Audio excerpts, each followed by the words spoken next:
the time will come when they shall not endure sound doctrine, but after their own lusts shall heap to themselves teachers, having itching ears. And they shall turn away their ears from the truth, and shall be turned unto fables.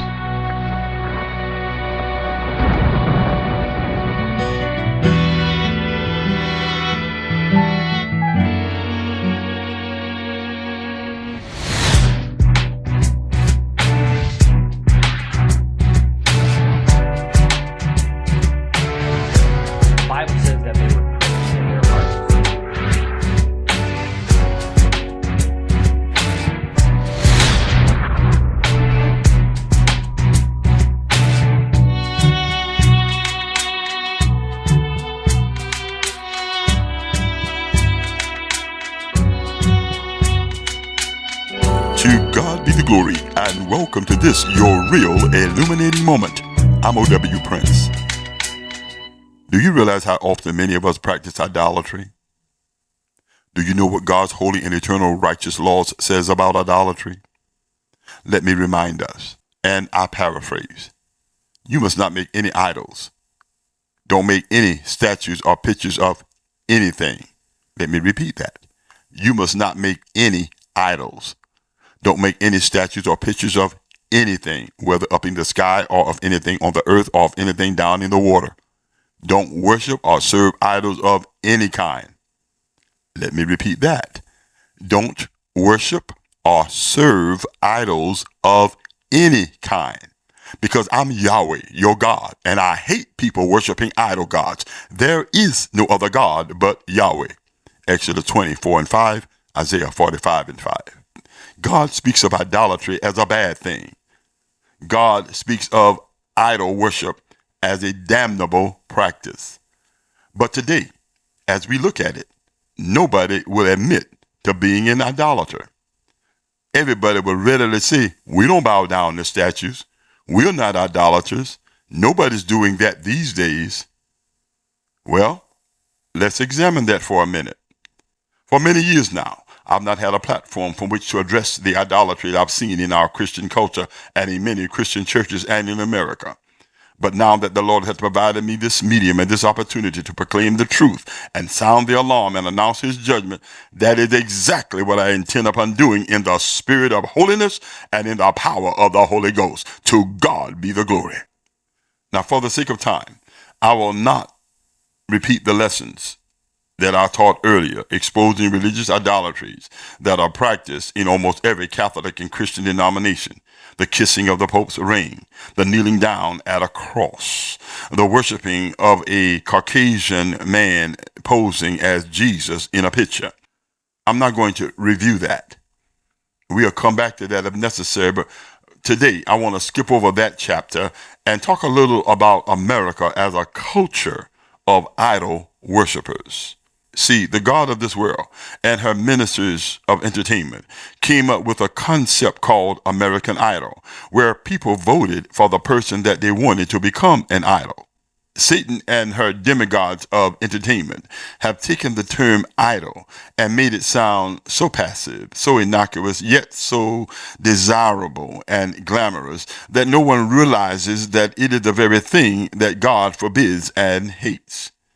No, nowadays people will tell you that they were only voting for someone in order to make them a star or an idol. But wait a minute. Aren't angels the stars of God? Why would a human being want to be a star like an angel? Isn't there a falling star called Lucifer who came to lead people astray and deceive the whole world? And isn't he the ruler of this world? Revelation 12:4. Isn't an idol always something that's unholy, unrighteous, ungodly, unacceptable to heaven? So how did we make a bad thing good? How did America and Christians become practitioners of the very thing that God forbids and that God hates? How did we end up being idolaters? How have we not seen this earlier? How can we not have noticed the practice of idolatry in our homes and the representation of idols on our clothing and on our bodies?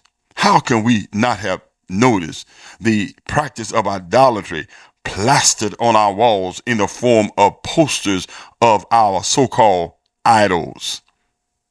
We even call them superstars. You know, basketball players, baseball players, football players, singers, performers, movie stars, actors, comedians, celebrity preachers, and Hollywood preachers. You know what I'm saying. How could we not have seen the practice of idolatry in our lives, where we've elevated people to the status of idols? They use that term loosely almost on every occasion. The idols of our lives.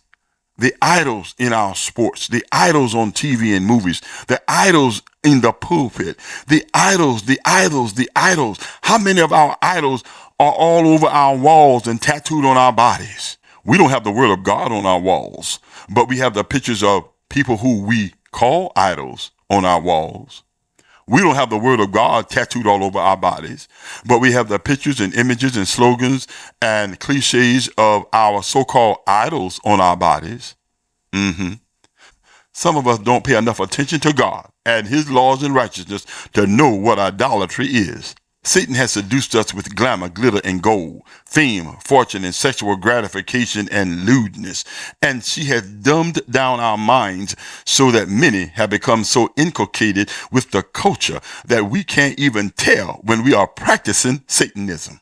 I read somewhere that the unrighteous will not inherit the kingdom of God, neither the sexually immoral, nor idolater, nor idolater, nor idolater. I also read that the fearful and unbelieving and the abominable and murderers and those who hate their brothers and sisters and whoremongers and sorcerers and idolaters and all liars shall have their part in the lake which burneth with fire and brimstone, which is the second death after the judgment.